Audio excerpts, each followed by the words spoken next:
ओम शांति। आज 17 फरवरी 2022 के बाबा के अनमोल मधुर महावाक्य सुनेंगे। और आज की मुरली में बाबा कहे, बच्चे, इस यूनिवर्सिटी का नाम तुम्हें ऐसा रखना चाहिए जो सहजता से सबका ध्यान आकर्षित हो। और उसके लिए बाबा ने नाम दिया है कि बच्चे, तुम्हें इस यूनिवर्सिटी का नाम रखना चाहिए ज्ञान विज्ञान भवन। ज्ञान अर्थात समझ, जिस समझ से ही हम जीवन में रहते विकारों से सहज मुक्त हो सकते हैं। तो ज्ञान से जीवन मुक्ति अवस्था प्राप्त करते हैं। साथ ही साथ योग माना विज्ञान। तो बाबा कहे, इस योग से तुम सहज रीति से मुक्ति को प्राप्त कर सकते हो। साथ ही बाबा कहे, योग से एवर हेल्दी बनते हैं, निरोगी काया प्राप्त होती है। और ज्ञान माना रत्न, तो एवर वेल्दी बन जाते हैं। साथ ही साथ बाबा कहे कि बच्चे, जब तक कर्मातीत अवस्था हो तब तक आत्मा के ऊपर विकर्म का बोझ बहुत है। इसीलिए कोई ना कोई रूप से कर्म की भोगना चलती ही रहेगी। जब कर्मातीत हो जाएंगे तो कर्म भोग से भी मुक्त हो जाएंगे। तो सुनते हैं बाबा के मधुर महावाक्य। ओम शांति। मीठे बच्चे, सिर पर विकर्मों का बोझा बहुत है। इसीलिए अब तक शारीरिक बीमारियां आदि आती है। जब कर्मातीत बनेंगे तो कर्म भोग चुक्त हो जाएंगे। प्रश्न है आज की मुरली से, सभी का अटेंशन खिंचवाने के लिए इस यूनिवर्सिटी का कौन सा नाम होना चाहिए? उत्तर है सच्चा सच्चा ज्ञान विज्ञान भवन पांडव भवन। ज्ञान अर्थात नॉलेज, नॉलेज से वेल्थ, और विज्ञान अर्थात योग। योग से हेल्थ मिलती है, सो भी 21 जन्मों के लिए। तो तुम बच्चों को मनुष्य को मुक्ति जीवन मुक्ति देने के लिए ज्ञान विज्ञान की प्रदर्शनी लगानी चाहिए। ज्ञान विज्ञान भवन नाम से सबका अटेंशन जाएगा। आज की मुरली से पहले गीत बजा है, हमारे तीरथ न्यारे हैं। ओम शांति। इस गीत में एक लाइन आती है, आगे एक लाइन आती है, चारों तरफ लगाए फेरे फिर भी हरदम दूर रहे। तीर्थों पर मनुष्य चारों धाम का फेरा लगाते हैं। अब उनका फेरा क्यों लगाते हैं? वास्तव में बाबा कहे, यह चक्र का फेरा है। सतयुग त्रेता द्वापर कलयुग, ये फेरा है। जितना बाप को याद करेंगे, चक्र को फिराएंगे, उतना ही विकर्म विनाश होंगे।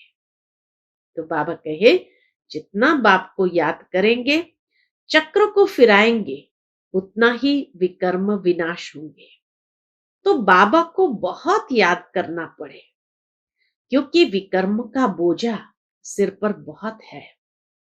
शारीरिक बीमारियां तो अंत तक चलनी है, कर्म भोग तो अंत तक रहता है। यह निशानी है। जब तक कर्मातीत अवस्था को नहीं पहुंचते हैं, तब तक कुछ न कुछ दुख लगता ही रहता है। पिछाड़ी में यह सब खत्म होंगे। अपना मुख्य है ज्ञान और योग। दिल्ली में ज्ञान विज्ञान भवन है। सच्चा सच्चा ज्ञान विज्ञान भवन तो यह है। ज्ञान माना नॉलेज, जीवन मुक्ति, विज्ञान माना मुक्ति। योग को विज्ञान कहा जाता है।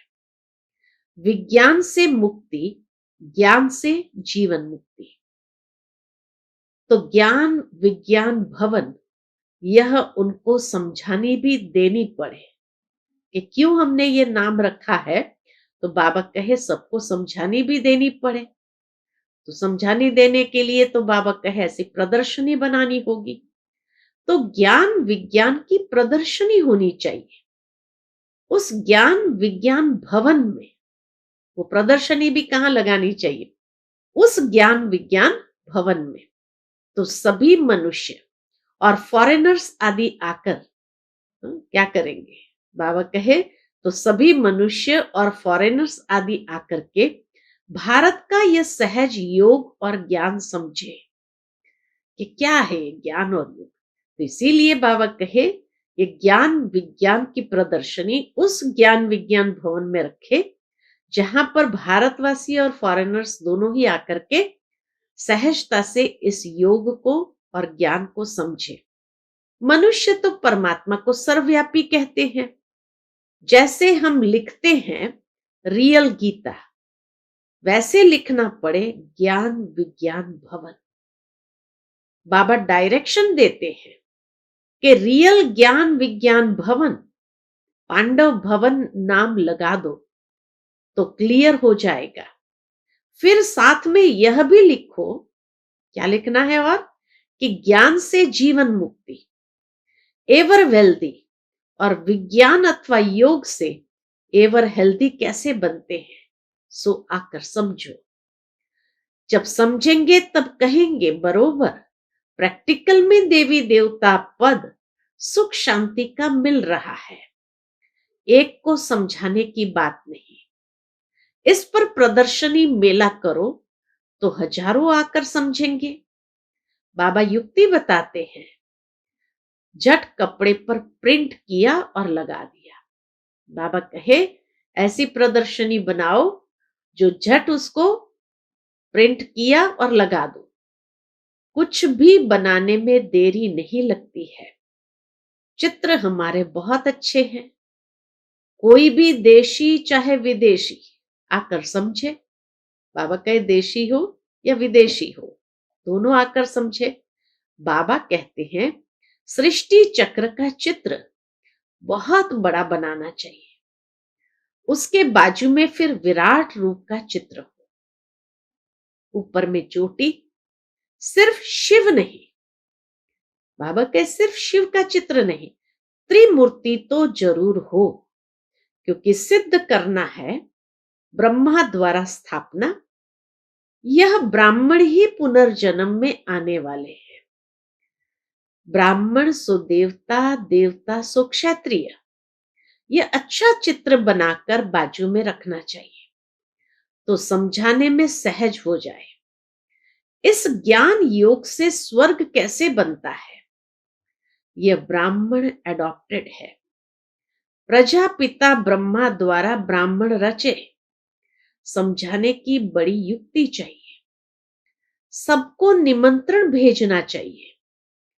चित्रों पर समझाना तो बहुत सहज है। परम पिता परमात्मा द्वारा राजयोग सीख नई राजधानी स्थापन हो रही है।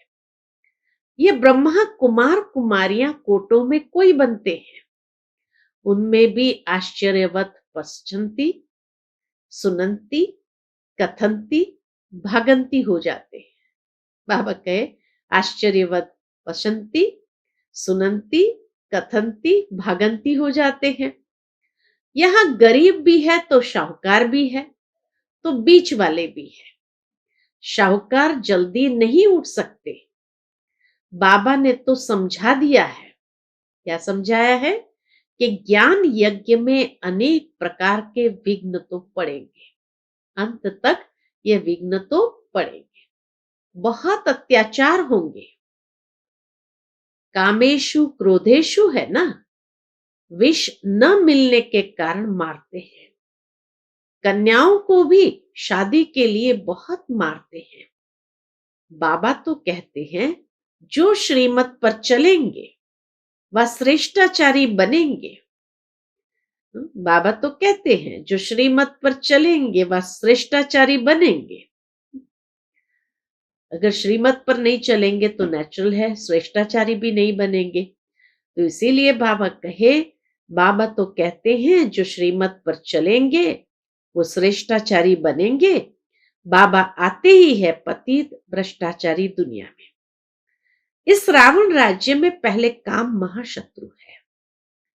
श्रेष्ठाचारी राज्य को तो कहा जाता है संपूर्ण निर्विकारी, उनमें विकार होता ही नहीं। तब ये प्रश्न भी नहीं उठ सकता कि वहां पैदाइश कैसे होगी। अरे राम राज्य में विष होता ही नहीं, ये तो रावण राज्य है, तब तो रावण को जलाते हैं।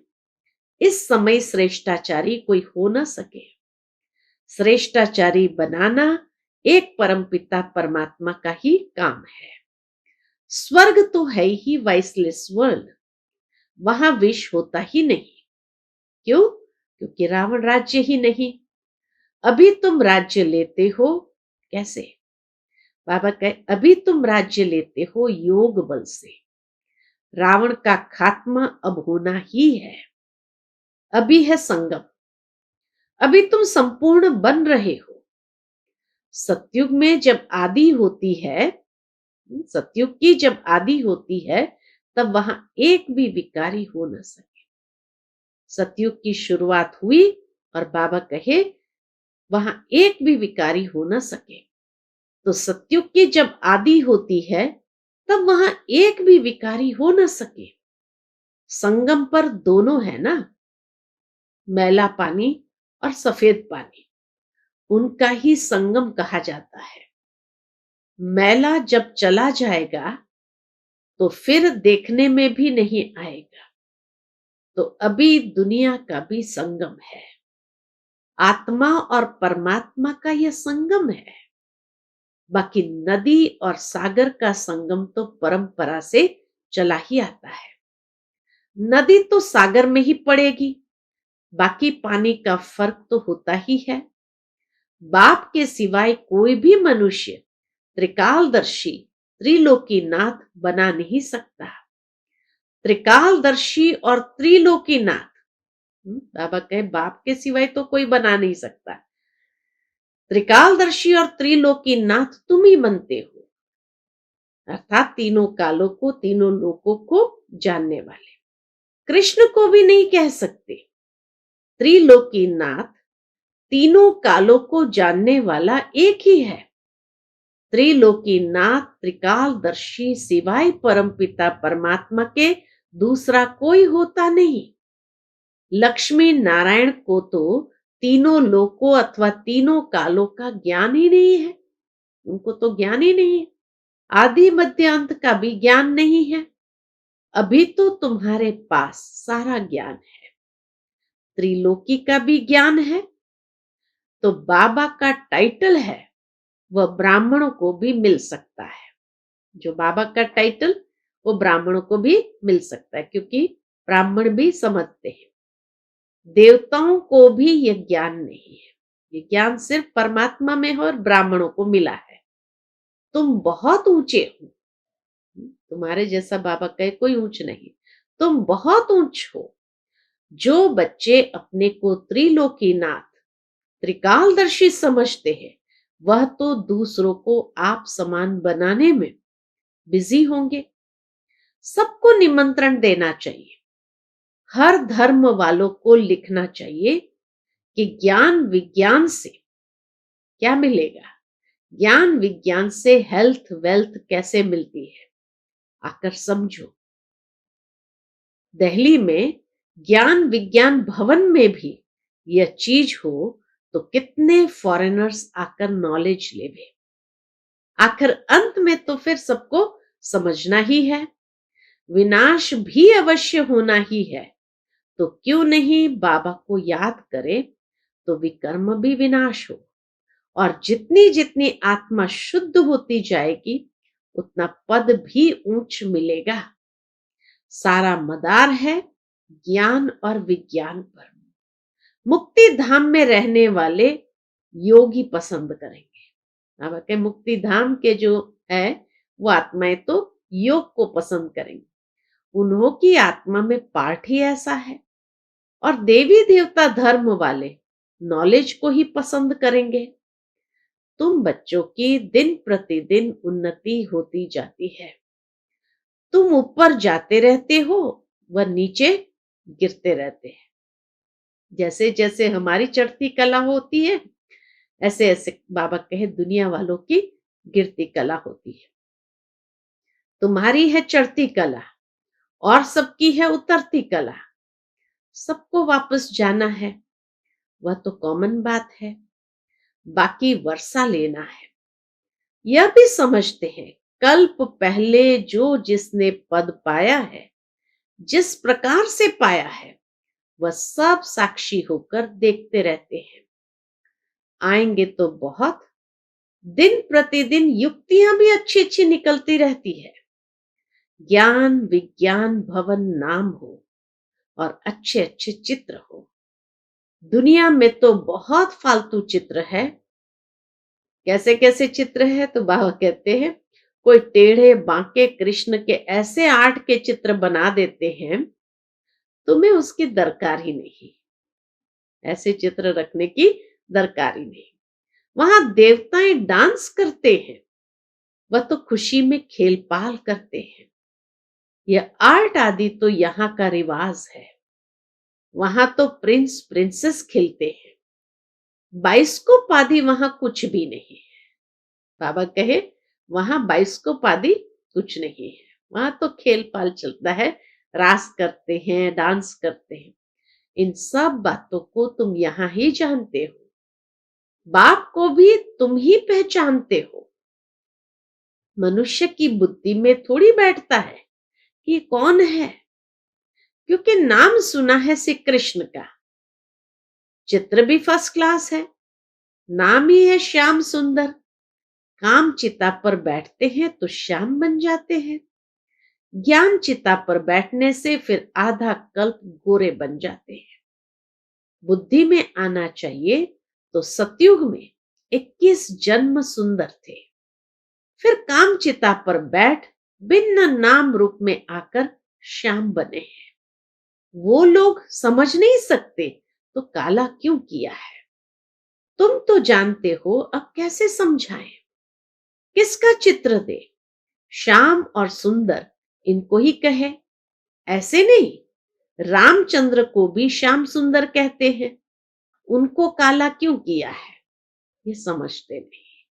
चलो श्री कृष्ण को तो कहते हैं वो सर्प ने डसा इसीलिए काला हो गया और इसीलिए श्याम सुंदर हो गया। फिर रामचंद्र को श्याम सुंदर क्यों दिखाते हैं, उसको भी तो काला दिखाया। उसको किसने डसा, उनको काला क्यों किया है, ये समझते नहीं। इस समय सब काले ही काले हैं। ये समझने की बातें तो बहुत अच्छी है, परंतु जब अच्छी रीति कोई समझे, प्रदर्शनी में सीखने का चांस बहुत अच्छा है। प्रदर्शनी समझाते समय काफी समझाते समझाते हमारे ज्ञान की भी वृद्धि होती है।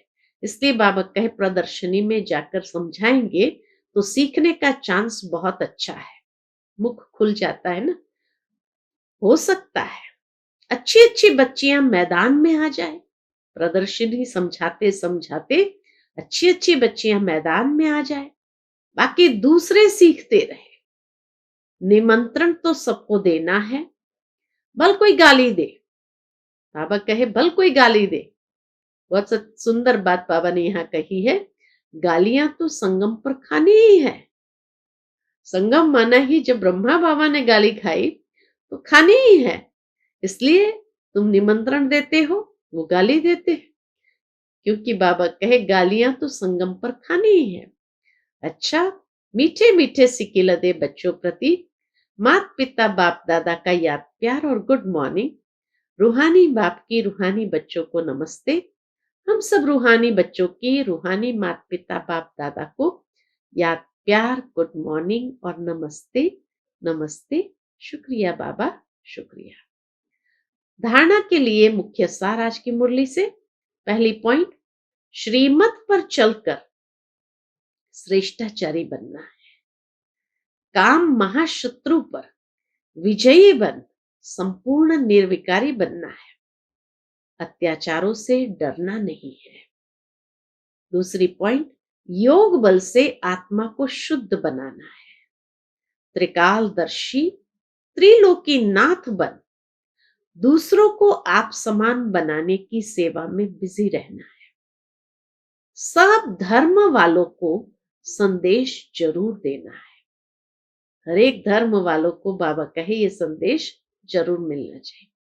आज का बाप दादा का मधुर वरदान हम बच्चों के प्रति है, स्नेह के रिटर्न में स्वयं को टर्न करने वाले सच्चे स्नेही सुसमान भव।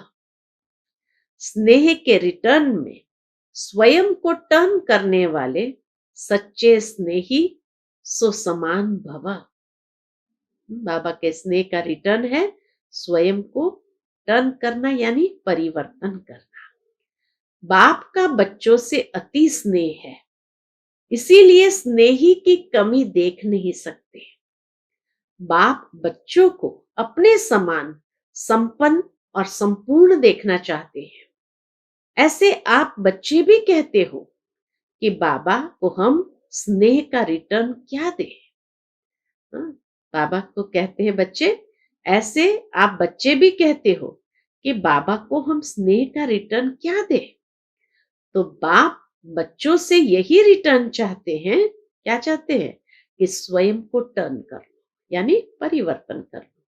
स्नेह में कमजोरियों का त्याग कर दो। भक्त तो सिर उतार कर रखने के लिए तैयार हो जाते हैं।